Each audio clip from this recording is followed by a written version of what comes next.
When Noah screamed and Liam dropped the shotgun, I knew it wasn't just our imagination. We weren't alone at Hollow Gorge. And when those burning yellow eyes locked onto us, we realized some monsters don't hide under beds. They hunt under the open sky. There's a place they don't put on any map. A stretch of cracked earth and hollow winds known only by whispered warnings, Hollow Gorge. Once, it might have been a lake or a river. Now, only a ghost remains, forgotten even by the sun. It was here that the story begins. Noah was the brave one, or maybe just the stupid one.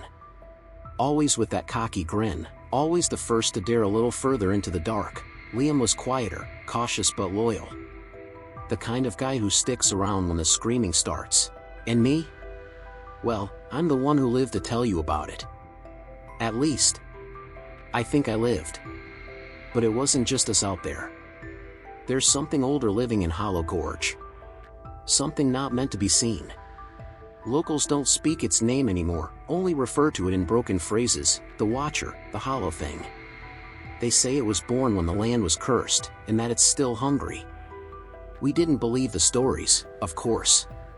But that was before we saw the eyes. We didn't mean to go looking for trouble.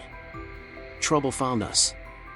That night, the plan was simple: beers, bad jokes, and a view of the abandoned dam at the edge of Hollow Gorge. It was the kind of place you visit on a dare, not because you're smart, but because being 20 makes you think you're invincible. We parked the old truck under a patch of brittle trees, the dam looming in the distance like a corpse nobody bothered to bury. Liam hopped out first, kicking up a cloud of red dust. Noah followed, flashlight already swinging lazily in his hand. I stayed back a second, feeling the air thicken like wet cotton around me. That's when we heard it. A crack. Not from a branch, but from something heavier. Something walking. Noah froze, the cocky grin slipping right off his face. Liam's hand dropped instinctively to his belt, fingers grazing the handle of the pistol we'd brought, just in case. We weren't the only ones out there. You could feel it, the way you can feel a wasp before it stings. When the flashlight beam swung into the trees, we saw it, a figure, tall and wrong. Its back was hunched, lined with jagged spikes that caught the light. Two eyes, burning a deep, sick yellow, stared straight through us. Noah shouted first, fumbling with his weapon. Liam didn't waste time, he fired once into the dark. The creature moved so fast it blurred, a nightmare melting into the shadows. The silence that followed was heavier than the gunshot. We should have left. We should have listened to every ghost story, every warning.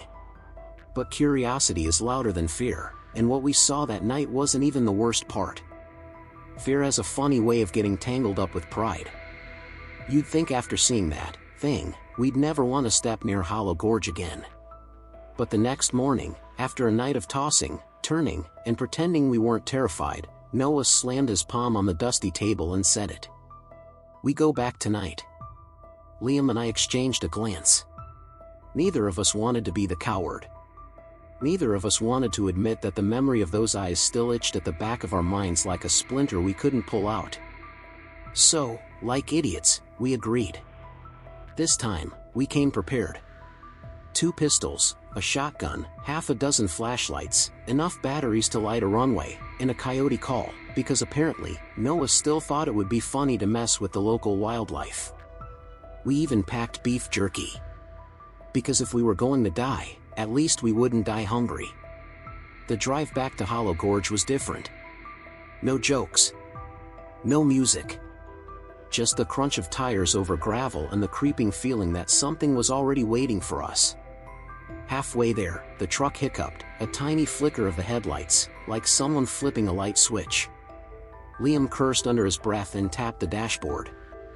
Noah just laughed it off. But me? I felt my stomach drop. It was like the place was reaching out, brushing a finger across the edges of our reality, letting us know we were getting closer. Still, we kept driving. Because fear makes you stupid. And that night, we were the stupidest men alive.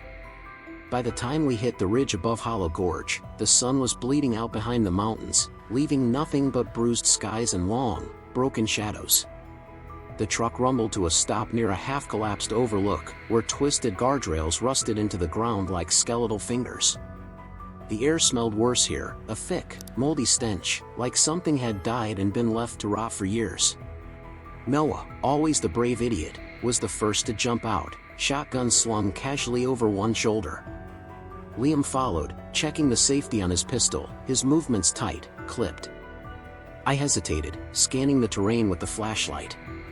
That's when I spotted it, a hollow in the mountainside, a gaping black mouth tucked between crumbling rocks about 50 yards off the road. A cave. Something about it made my skin crawl.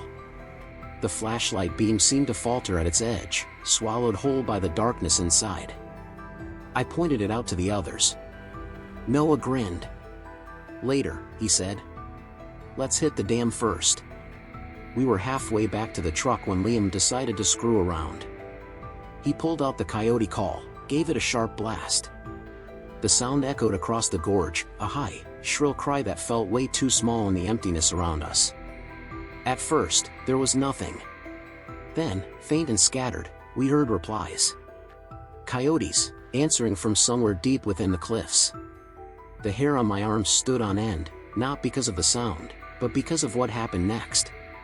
The howls were cut off. Not faded. Cut. Like something had stepped into their territory, and everything that lived knew better than to make a sound. Liam lowered the coyote call slowly. Noah cocked the shotgun with a loud, deliberate click. We all knew it then, something was moving out there. And it wasn't scared of us. The dam didn't look like much during the day, just an old slab of concrete baking under the desert sun. But at night, under the suffocating blackness, it was something else entirely. The three of us walked the cracked path toward the lookout point, flashlights barely piercing the gloom. Noah kept the shotgun loose in his hands. Liam scanned the treeline every few steps. I just kept my head low, counting my breaths, feeling the weight of 100 unseen eyes. The bathroom shack stood at the top of the trail, its door sealed shut by years of rust and desert grit. Or at least, it had been shut. Tonight, it hung slightly ajar, swaying with the dry wind like some grotesque invitation. We didn't say a word. Didn't have to. Somewhere beyond the dam, something moved, a ripple through the silence, thick and wrong. Noah gritted his teeth and raised the shotgun. Liam and I flanked him without thinking, backs tight, steps silent. Then came the smell. Rotting meat, wet earth, the sick sweet stench of decay too old for any natural predator. My stomach turned, my body screaming at me to run. But fear rooted me to the spot. And that's when we saw it, just a glimpse, just a shadow, darting between the thin patches of trees near the water. A shape. Too tall. Too thin. Spiked and twitching at the edges like it couldn't quite hold itself together. The flashlight beam caught it for a heartbeat, those same burning yellow eyes, watching us with a hunger that wasn't human. Not hunting for food. Hunting for something else. The darkness swallowed it again, and everything went still. For a second, none of us breathed. Then Noah hissed, "Move!" And we ran, hearts hammering, boots slipping on the loose gravel, the monstrous weight of something unseen chasing us through the dead night.